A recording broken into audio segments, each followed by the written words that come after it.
दोस्तों, भारत सरकार ने ब्रह्मपुत्र नदी के अंदर करीब 15 किलोमीटर लंबी सुरंग बनाने के प्रोजेक्ट को सैद्धांतिक तौर पर अपनी मंजूरी दे दी है। ये एक अनूठी परियोजना है। इस सुरंग के जरिए चीन सीमा तक बिना बाधा आवाजाही सुनिश्चित हो पाएगी। केंद्र और असम राज्य की सत्ताधारी भारतीय जनता पार्टी ने 16 जुलाई को इस सुरंग की योजना के बारे में सूचना प्रकाशित की थी।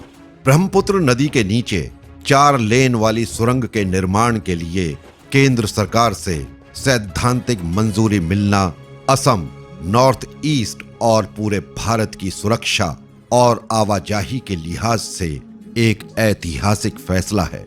ब्रह्मपुत्र नदी चीन में तिब्बत से निकलती है।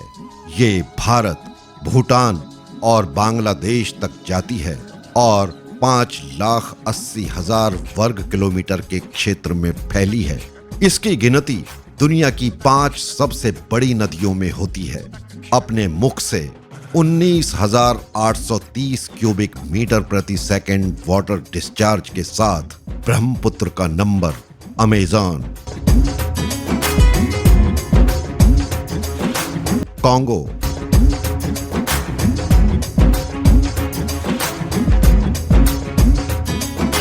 और यांगत्से नदी के बाद आता है। पूर्वोत्तर भारत में इसकी एक रणनीतिक अहमियत है।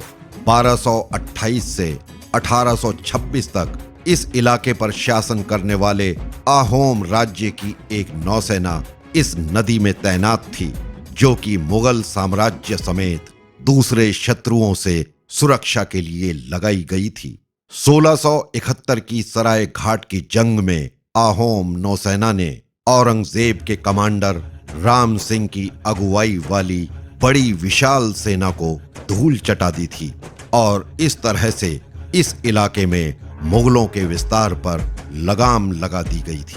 कभी अहोम साम्राज्य की रक्षक रही ब्रह्मपुत्र नदी आज भारतीय सेना के योजनाकारों के लिए चिंता की एक वजह बन रही है, क्योंकि इस नदी की वजह से असम का उत्तरी हिस्सा और अरुणाचल प्रदेश का पूरा उत्तरी पूर्वी हिस्सा चीन की सेना के खतरे की जद में है। चीन ने 1962 की जंग के बाद से इस पूरे इलाके में तेजी से अपनी पैठ मजबूत की है।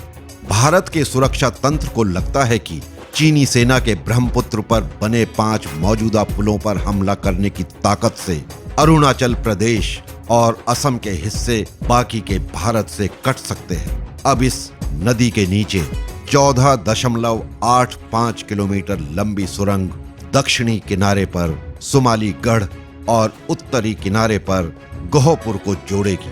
ये नागरिक और सैन्य आवाजाही का वैकल्पिक रास्ता भी होगा। भारतीय सेना ने सरकार से ब्रह्मपुत्र नदी पर सुरंगें बनाने पर विचार करने के लिए कहा था, क्योंकि इस नदी पर बने हुए पुल दुश्मन देश की फौज का निशाना बन सकते हैं और ये सुरंग सैन्य काफिलों की आवाजाही को पूरी तरह से सुरक्षा मुहैया कराएगी। भारत चीन के बीच चल रहे मौजूदा सीमा विवाद और सुरंग के लिए मंजूरी मिलने को आपस में जोड़ा जाना आसान है। हालांकि प्रधानमंत्री नरेंद्र मोदी की अगुवाई में भारत सरकार पहले से ही चीन के मुकाबले बॉर्डर पर अपने बुनियादी ढांचे को मजबूत करने में युद्ध स्तर पर कोशिशें कर रही है। अंडर वाटर टनल बनाने की योजना को भी इसी कड़ी में देखा जा सकता है। सुरंग बनाने के फैसले पर सरकार ने मार्च में ही मुहर लगा दी थी, जो कि चीन के साथ सीमा पर पैदा हुए तनातनी के माहौल से काफी पहले की बात है।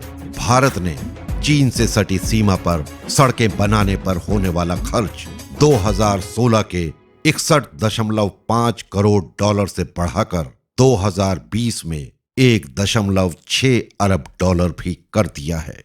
दोस्तों, अब इस वीडियो को यहीं समाप्त करते हैं। मिलते हैं अगले वीडियो में किसी नए विषय के साथ। जय भारत।